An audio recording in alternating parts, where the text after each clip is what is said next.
Baik, selamat pagi kepada Pak Clement selaku dosen mata kuliah pemasaran global dan selamat pagi teman-teman semua. Kali ini kami dari kelompok 2 ingin mempresentasikan chapter 5 yang berjudul The Political, Legal and Regulatory Environment. Baik, berikut merupakan nama-nama anggota kelompok dari kelompok 2. Yang pertama ada Adegni Wiganindi dengan NIM 2021-80-051. Lalu yang kedua ada saya sendiri, Adere Tamawa dengan NIM 2021-80-120. Lalu yang ketiga ada Yemima Naftalia Pontoh dengan NIM 2021-80-123. Dan yang terakhir ada Malika Nazwa dengan NIM 2021-80-184.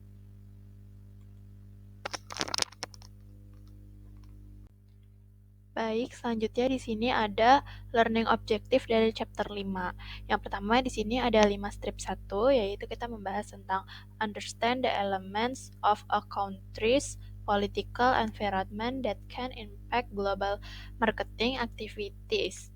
Lalu yang kedua ada 5 strip 2, define international law and describe the main types of legal system found in different parts of the world.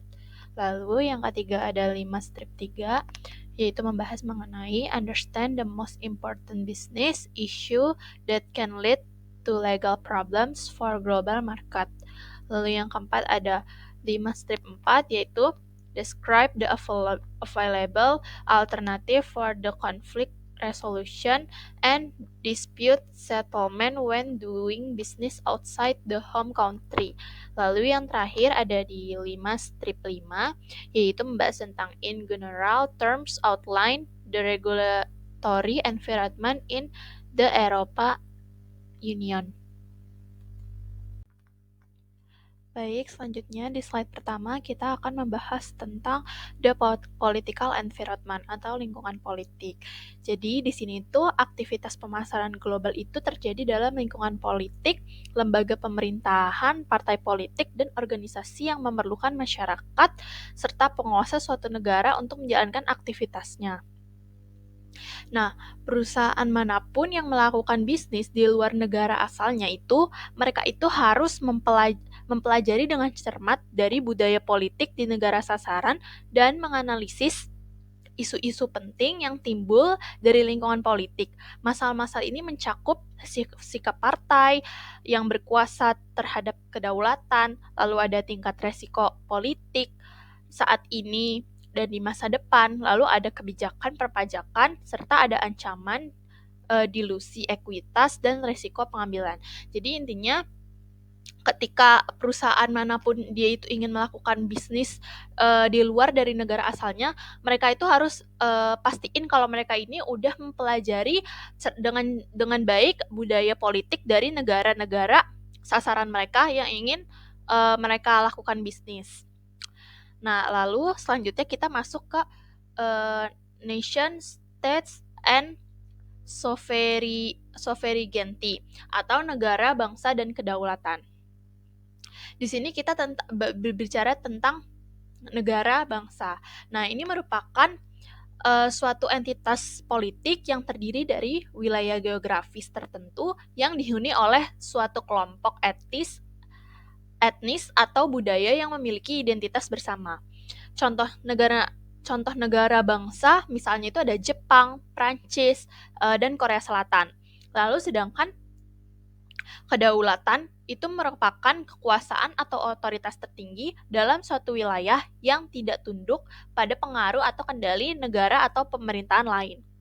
Nah, jika kita uraikan secara singkat, maka negara bangsa itu adalah entitas politik yang terdiri dari populasi dengan identitas bersama, sementara kedaulatan merupakan hak suatu negara untuk mengatur dirinya sendiri tanpa campur tangan dari eksternal. Nah, kedaulatan itu dapat didefinisikan sebagai otoritas politik tertinggi dan independen.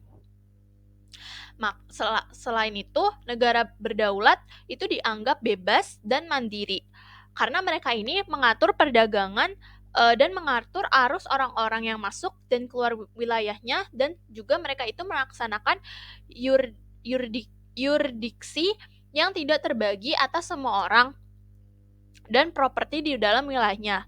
Mereka juga mempunyai hak, wewenang, dan kemampuan untuk menjalankan urusan rumah tangganya tanpa campur tangan pihak luar dan menggunakan kekuatan pengaruh internasionalnya dengan penuh kebijaksanaan. Jadi intinya negara berdaulat ini mereka itu mengatur perdagangan dan mengatur arus orang yang masuk atau keluar dari negaranya mereka itu mengaturnya itu dengan sendiri tanpa campur tangan dari pihak-pihak lain atau pihak luar. Baik, selanjutnya di slide berikutnya, yang pertama kita akan membahas tentang risiko politik atau political risk. Jadi, risiko politik itu adalah kemampuan terjadinya perubahan lingkungan politik atau pemerintah suatu negara dengan kebijakan yang akan berdampak buruk terhadap kemampuan perusahaan untuk beroperasi secara efektif dan menguntungkan. Nah, risiko politik ini dapat menghalangi perusahaan untuk berinvestasi di luar negeri. Dengan kata lain, ketika levelnya tinggi, ketika ketidakpastian menjadi ciri lingkungan politik suatu negara, maka negara tersebut kemungkinan akan mengalami kesulitan menarik investasi asing. Lalu yang kedua di sini kita membahas tentang tax atau pajak.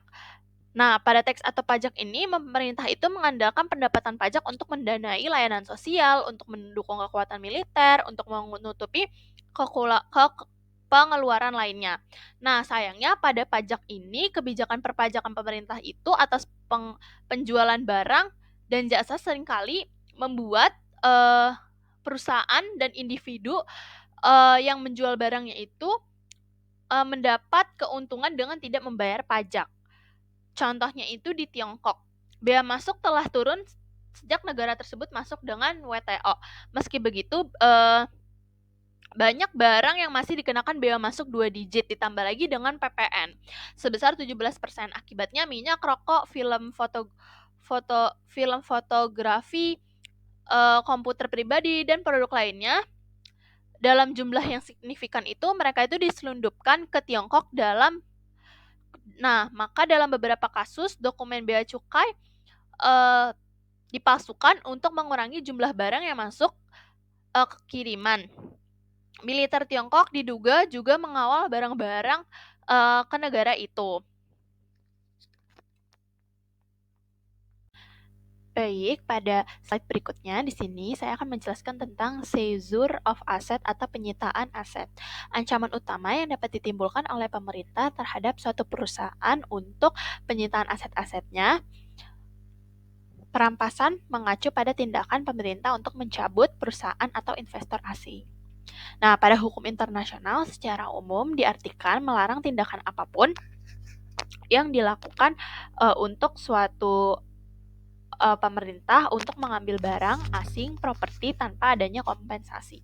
Sebagai contoh, pada tahun 1959 misalnya pemerintahan Castro yang baru berkuasa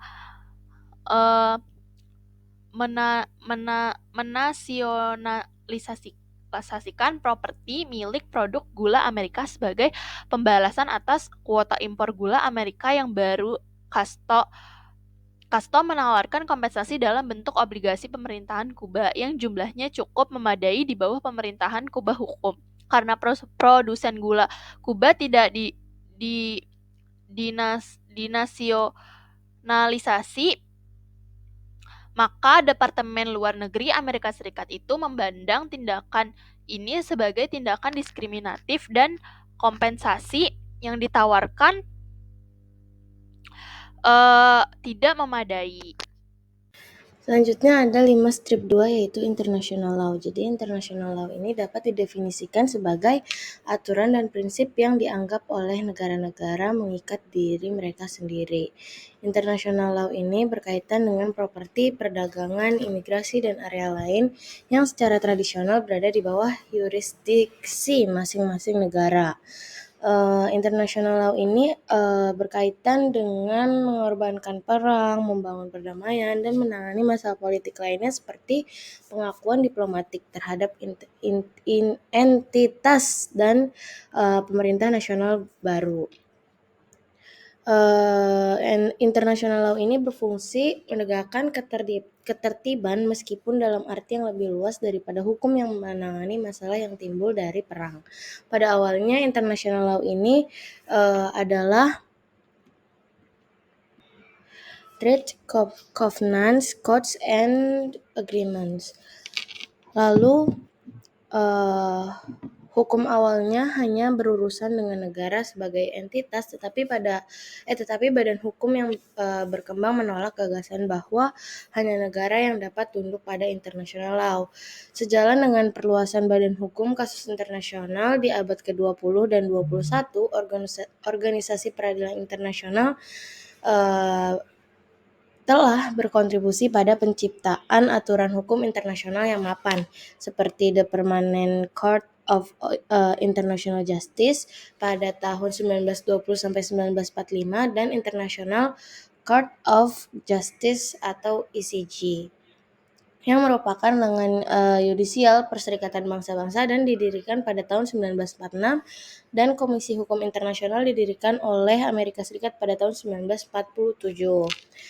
Perselisihan yang timbul antar negara adalah masalah hukum internasional publik dan mereka dapat dibawa ke hadapan ICJ atau juga dikenal sebagai Pengadilan Dunia yang terletak di Den Haag.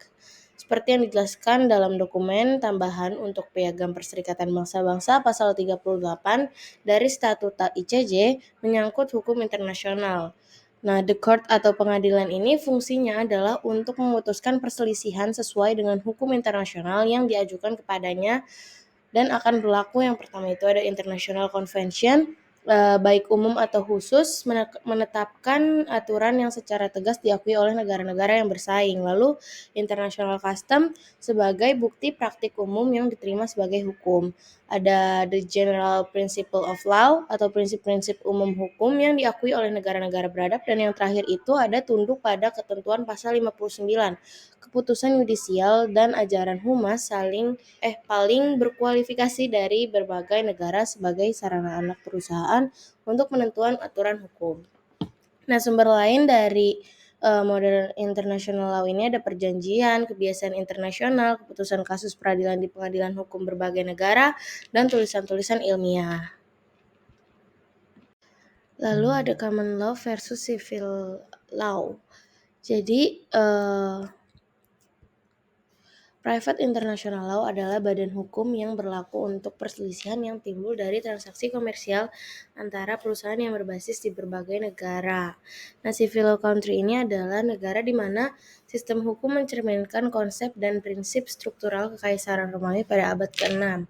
Hukum Romawi mempengaruhi perkembangan hukum di berbagai wilayah Eropa, meskipun diterima secara berbeda dan pada waktu yang berbeda. Hukum Romawi ini memberikan dasar yang penting bagi sistem hukum di Eropa.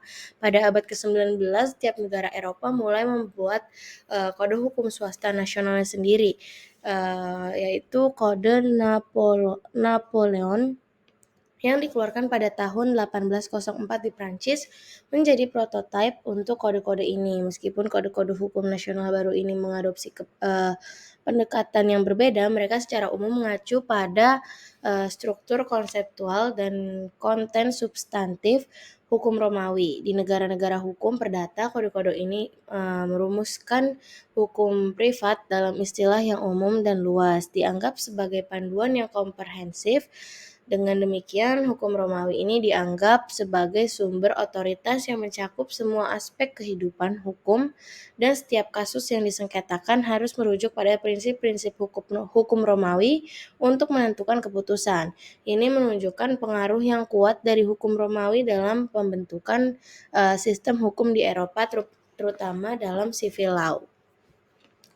Nah, di negara common law banyak perselisihan diputuskan dengan ketergantungan pada otoritas keputusan peradilan atau kasus masa lalu. Sistem hukum common law ini didasarkan pada konsep preseden, kadang-kadang disebut stare decisis. Preseden adalah gagasan bahwa keputusan yudisial masa lalu tentang masalah tertentu mengikat pengadilan ketika masalah yang sama disajikan nanti. Lalu ada nevertheless, Presiden dan stare decisis mewakili prinsip-prinsip dasar pengambilan keputusan common law.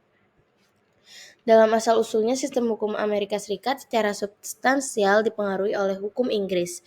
The English and American System atau sistem Inggris dan Amerika adalah hukum umum di alam, yaitu hukum diucapkan oleh pengadilan ketika tidak ada undang-undang untuk diikuti. Sistem common law dapat dibedakan dari sistem civil law yang ditemukan di sebagian besar Eropa. Negara-negara common law ini sering mengandalkan kodifikasi di area tertentu seperti Amerika Serikat. Nah, Uniform Commercial Code atau UCC adalah salah satu contoh, tetapi kode-kode ini itu bukan pernyataan sistematis yang mencakup semua yang ditemukan di negara-negara civil law. UCC yang telah sepenuhnya diadopsi oleh 49 negara bagian Amerika Serikat mengkodifikasi badan aturan yang dirancang khusus yang mencakup perilaku komersial. Sistem hukum negara tuan rumah yaitu common or civil law secara langsung mempengaruhi bentuk yang akan diambil oleh badan usaha hukum. In common law country, perusahaan secara hukum didirikan oleh otoritas negara. Nah, untuk in civil law country, kontrak antara dua atau lebih pihak yang bertanggung jawab penuh atas tindakan perusahaan membentuk perusahaan. Lalu Amerika Serikat 9 dari 10 provinsi Kanada dan bekas koloni lainnya dengan sejarah Anglo-Saxon mendirikan sistem mereka pada common law. Secara historis, sebagian besar benua Eropa dipengaruhi oleh hukum Romawi dan kemudian Kode Napoleon. Negara-negara Asia terpecah dalam masalah ini seperti India, Pakistan, Malaysia, Singapura, dan Hong Kong adalah yurisdiksi hukum umum, sedangkan Jepang, Korea, Thailand, Indochina, Taiwan, Indonesia, dan Cina adalah yurisdiksi civil law. Sistem hukum di Skandinavia beragam, menampilkan beberapa atribut civil law dan beberapa atribut common law. Saat ini, mayoritas negara memiliki sistem hukum berdasarkan tradisi civil law. Lalu di sini itu ada Islamic law. Sistem hukum di banyak negara Timur Tengah diidentifikasikan dengan hukum Islam yang terkait dengan Tuhan yang satu-satunya yang maha kuasa.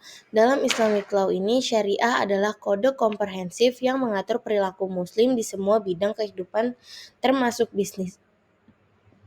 Kode tersebut berasal dari dua sumber. Pertama adalah Al-Quran, kitab suci yang ditulis dalam bahasa Arab yang merupakan catatan wahyu yang dibuat pada Nabi Muhammad oleh Allah. Kedua adalah hadis yang didasarkan pada kehidupan, ucapan, dan praktik Muhammad. Secara khusus, hadis menguraikan produk dan praktik yang haram atau terlarang. Perintah dan instruksi yang ditemukan adalah dalam Al-Quran adalah analog dengan hukum kode atau pedoman hadis sesuai dengan hukum umum. Setiap orang barat yang melakukan bisnis di Malaysia atau Timur Tengah harus memiliki minimal pemahaman dasar tentang hukum Islam dan implikasinya untuk kegiatan komersial. Seperti pembuat bir misalnya harus menahan diri dari mengiklankan bir di papan iklan atau di surat kabar berbahasa lokal. Jadi selanjutnya saya Malika Nazwandia akan menjelaskan 5.3 yaitu memahami masalah bisnis terpenting apa yang dapat menimbulkan permasalahan hukum global untuk pemasar. Jelasnya lingkungan hukum global itu sangat dinamis dan kompleks sehingga hal ini merupakan jalan terbaik yang harus diambil, yaitu dengan mendapatkan bantuan hukum ahli. Namun pemasar tuh sering cerdik dan proaktif sehingga dapat melakukan banyak hal untuk mencegah timbulnya konflik, terutama yang berkaitan dengan isu-isu seperti yurisdiksi perusahaan, paten dan merek dagang, serta hal-hal yang lainnya. Nah, di sini yang pertama ini ada jurisdiction atau yurisdiksi, yaitu personil perusahaan yang bekerja di luar negeri harus memahami sejauh mana mereka tunduk yurisdiksi pengadilan negaranya. Yurisdiksi ini berkaitan dengan pemasaran global. Sejauh itu berkaitan dengan kewenangan pengadilan untuk memutuskan jenis permasalahan tertentu yang timbul di luar pemasaran suatu negara. perbatasan atau untuk menjalankan kekuasaan atas individu atau entitas dari negara yang berbeda.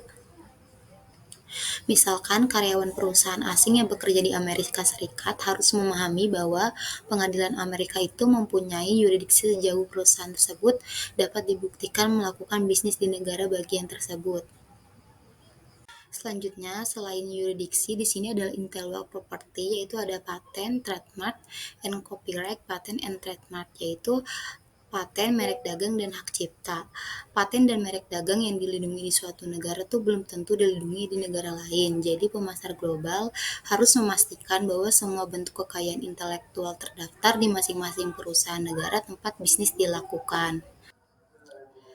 Paten adalah dokumen hukum formal yang diberikan kepada penemu hak eksklusif untuk membuat, menggunakan, dan menjual suatu penemuan untuk jangka waktu tertentu.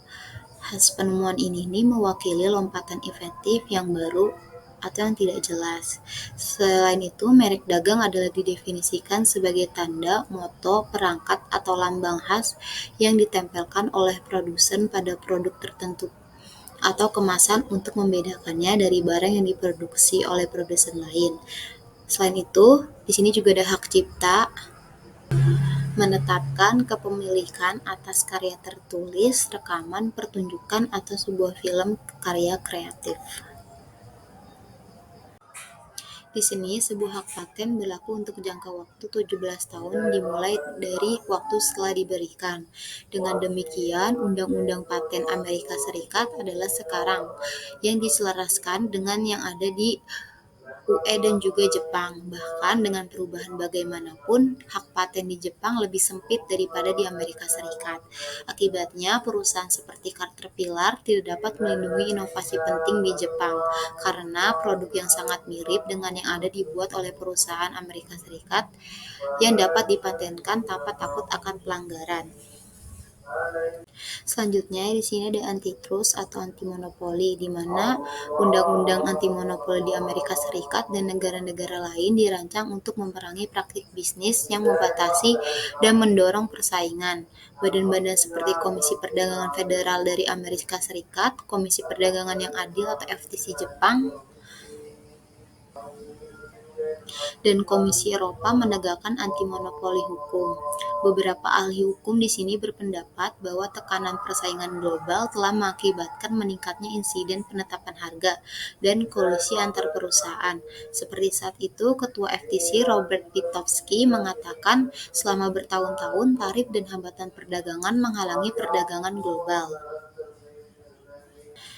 Terus selanjutnya di sini ada licensing and trade secret atau perizinan dan rahasia dagang, di mana lisensi di sini adalah suatu perjanjian kontraktual yang memberi lisensi untuk mengizinkan penerima lisensi dalam menggunakan hak paten, merek dagang, rahasia dagang, teknologi, atau aset tidak berwujud lainnya dengan imbalan pembayaran royalti atau yang lainnya. Seperti bentuk kompensasi, Undang-Undang Amerika Serikat tidak mengatur proses perizinan seperti halnya Undang-Undang Transfer Teknologi di UE, Australia, Jepang, dan banyak negara berkembang. Durasi perjanjian lisensi dan jumlah royalti yang dapat diterima perusahaan menjadi persoalan negosiasi komersial atas antara pemberi lisensi dan penerima lisensi, dan tidak ada batasan pemerintah mengenai hal tersebut mengiriman royalti ke luar negeri.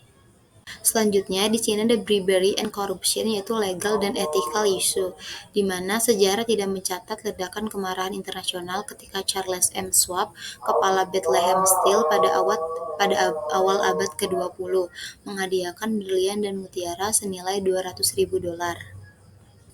Kalung itu simpanan keponakan Caesar Alexander sebagai imbalan atas pertimbangan tersebut. Bethlehem Steel memenangkan kontrak untuk memasok rel kereta api Trans-Siberia. Hari ini, di pasca Soviet, peluang-peluang yang muncul di Eropa Tengah dan Timur kembali memikat dunia perusahaan. Namun di Polandia, Hungaria, dan negara-negara lain, pemerintah nasionalis semakin memusuhi perusahaan asing saat memberikan kontrak negara. Misalnya kepada politisi di wilayah ini terkadang lebih menyukai pengusaha lokal yang mempunyai hubungan dekat dengan pemerintah. Yang jenis ikatan dalam beberapa kasus seperti penyuapan mungkin terlibat. Selanjutnya akan dijelaskan oleh teman saya. Baik, selanjutnya di sini saya akan melanjutkan 5 strip 4 yaitu Conflict Resolution, Dispute Settlement, and Litigation. Nah, jadi di sini tingkat kerjasama dan keselarasan hukum di Europe itu unik dan sebagian berasal dari keberadaan kode hukum sebagai ikatan bersama. Nah, organisasi-organisasi regional lainnya itu kurang mencapai kemajuan dalam hal harmonisasi. Akibatnya, pendekatan masing-masing negara terhadap resolusi konflik itu berbeda-beda. Nah, Amerika Serikat memiliki lebih banyak pengacara dibandingkan negara lain dimanapun dunia dan bisa dibilang merupakan negara yang paling banyak menuntut hukum di dunia. Nah, hal ini sebagian mencerminkan budaya Amerika itu yang bersifat konteks rendah dan semangat daya saing yang konfrontatif. Nah, faktor-faktor lain dapat berkontribusi terhadap perbedaan sikap terhadap litigasi. Misalnya di banyak negara Eropa, tuntutan hukum class action itu tidak diperbolehkan. Selain itu, pengacara Eropa tidak dapat menangani kasus berdasarkan biaya darurat. Nah, namun kini perubahan sedang terjadi karena Eropa mengalami pergeseran politik yang luas dari sistem tradisional yang menganut negara kesejahteraan. Nah, di sini konflik pasti muncul dalam dunia bisnis dimanapun. Namun, hal ini itu sangat mungkin terjadi ketika budaya yang berbeda berkumpul untuk membeli, menjual, membentuk usaha patungan, bersaing, dan bekerja sama di pasar global. Nah, bagi perusahaan Amerika, perselisihan dengan pihak asing itu seringkali terjadi di yurisdiksi negara asal. Nah, permasalahan seperti ini dapat diajukan ke pengadilan di Amerika Serikat, di mana perusahaan dan pengacara itu dapat dikatakan menikmati keuntungan, yaitu pengadilan di rumah. Nah, proses litigasi di pengadilan luar negeri itu merupakan proses yang jauh lebih kompleks, sebagian karena perbedaan bahasa, sistem, hukum, mata uang, serta kebiasaan dan pola bisnis tradisional. Nah, selanjutnya di sini ada alternative to litigation for dispute settlement. Nah, formal arbitration itu merupakan salah satu cara penyelesaian sengketa bisnis internasional di luar ruang pengadilan. Nah, arbitrase adalah suatu proses negosiasi yang kedua pihak telah berkomitmen untuk menggunakan berdasarkan kesepakatan sebelumnya. Nah, perjanjian terpenting itu mengenai arbitrase internasional adalah Konvensi Perserikatan Bangsa-Bangsa tentang pengakuan dan penegakan keputusan arbitrase asing tahun 1958, yang juga dikenal sebagai Konvensi New York. Nah, kerangka kerja yang dibuat oleh Konvensi New York ini penting karena beberapa alasan. Nah, di sini yang pertama itu ketika para pihak mengadakan perjanjian yang mengatur arbitrase internasional, negara-negara pendatangan dapat menepati janji para pihak. Nah, yang nomor 2 ini, setelah arbitrase berlangsung dan para arbiter memberikan keputusan, maka penandatanganan, nah ini mengakui dan dapat menegakkan keputusan tersebut. Yang ketiga, para penandatangan sepakat bahwa terdapat keterbatasan alasan untuk menentang arbitrase keputusan. Nah, selanjutnya di sini secara hukum pengadilan di US itu harus menerima keputusan arbiter dalam sengketa paten. Namun di negara lain tidak ada aturan umum mengenai penerimaannya. Nah, arbitrase bisnis dipromosikan melalui pengadilan arbitrase internasional di ICC, yaitu www.iccwbo.org. Nah, yang berbasis di Paris. Nah, di sini AAA juga telah diakui sebagai lembaga yang efektif untuk menyelesaikan perselisihan. Nah, pada tahun 1992, AAA menandatangani perjanjian kerjasama dengan Pusat Konsiliasi Beijing, Tiongkok. Nah, di sini AAA telah menandatangani perjanjian kerja sama dengan ICC dan global lainnya, organisasi untuk mempromosikan penggunaan metode penyelesaian sengketa alternatif. Nah, dalam satu kasus baru-baru ini, Toys R US adalah pihak yang kalah dalam perselisihan yang dibawa ke AAA. Nah, AAA memutuskan bahwa Toys R US harus membayar putusan arbitrase sebesar 55 juta dolar. Nah, Institut Arbitrase Swedia adalah lembaga lain untuk menyelesaikan perselisihan. Badan ini sering menangani perselisihan antara negara-negara Eropa Barat dan Timur. Nah, Dewan Internasional untuk Arbitrase Komersial ini didirikan untuk mengkoordinasikan kegiatan organisasi arbitrase yang tersebar luas. Nah, konferensi PBB tentang hukum perdagangan internasional bisa dilihat pada UNCITRAL www.un or @/uncitral merupakan kekuatan penting lainnya. Nah, selanjutnya di sini ada the regulatory environment. Nah, lingkungan peraturan pemasaran global itu terdiri dari berbagai lembaga pemerintah dan non-pemerintah yang menegakkan hukum atau menetapkan pedoman dalam menjalankan bisnis. Badan-badan pengatur ini menangani berbagai permasalahan pemasaran, termasuk pengendalian harga, penilaian impor dan ekspor, praktik, perdagangan, pelabelan, peraturan makanan dan obat-obatan, kondisi ketenaga kerjaan, perundingan bersama, konten iklan, dan praktik persaingan. Nah, sebagaimana dicatat dalam The Wall Street Journal. Nah, di sini, di sebagian besar negara itu, pengaruh badan pengatur itu sangat luas dan pemahaman tentang cara mereka beroperasi itu sangat penting untuk melindungi kepentingan bisnis dan memajukan program-program baru.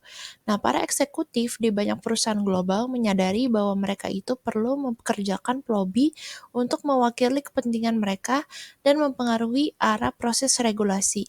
Misalnya pada awal tahun 1990-an, McDonald, Nike, dan Toyota tidak memiliki satu perwakilan pun di Brussels. Nah, tetapi saat ini perusahaan-perusahaan tersebut dan perusahaan-perusahaan lainnya mempunyai beberapa orang yang mewakili kepentingan mereka di Komisi Eropa.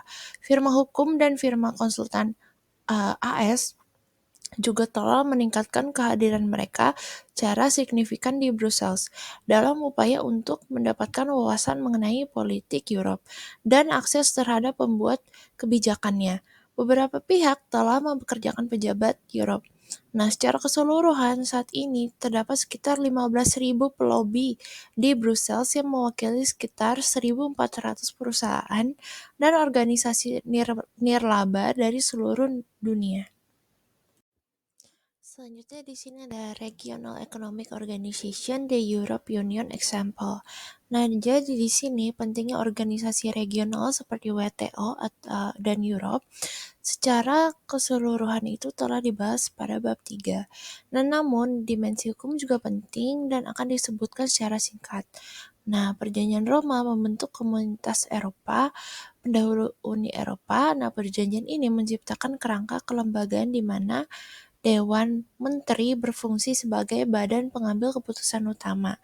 Nah, dengan setiap negara anggota mempunyai perwakilan langsung.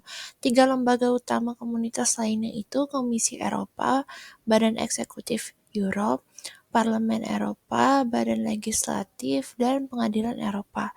Nah, Undang-Undang Tunggal Eropa tahun 1987 mengamandemen Perjanjian Roma dan memberikan dorongan kuat bagi penciptaan pasar tunggal mulai tanggal 1 Januari 1993. Meskipun secara teknis target tersebut tidak sepenuhnya tercapai, sekitar 85% dari rekomendasi baru tersebut diterapkan ke dalam undang-undang nasional oleh sebagian besar negara. Nah, negara-negara anggota pada tanggal target sehingga menghasilkan harmonisasi yang substansial. Nah, jadi di sini Perjanjian Roma berisi ratusan pasal, beberapa di antaranya berlaku langsung bagi perusahaan global dan pemasar global. Nah, pasal 30 sampai 36 menetapkan kebijakan hukum yang disebut sebagai arus bebas barang, manusia, modal, dan teknologi di antara negara-negara anggota. Nah, pasal 85 hingga 86 itu berisi peraturan persaingan usaha, sebagaimana diubah berdasarkan berbagai arahan dari Komisi Europe yang beranggotakan 20 orang. Komisi ini merupakan badan administratif Europe dari basisnya di Brussels. Nah, komisi ini mengusulkan undang-undang dan kebijakan, memantau ketaatan terhadap undang-undang Europe, mengelola dan melaksanakan undang-undang Europe, dan mewakili Europe di organisasi internasional. Nah, anggota komisi mewakili serikat pekerja, bukan mewakili negaranya masing-masing. Sekian dan terima kasih dari kelompok kami. Jika ada salah kata, mohon dimaafkan. Terima kasih.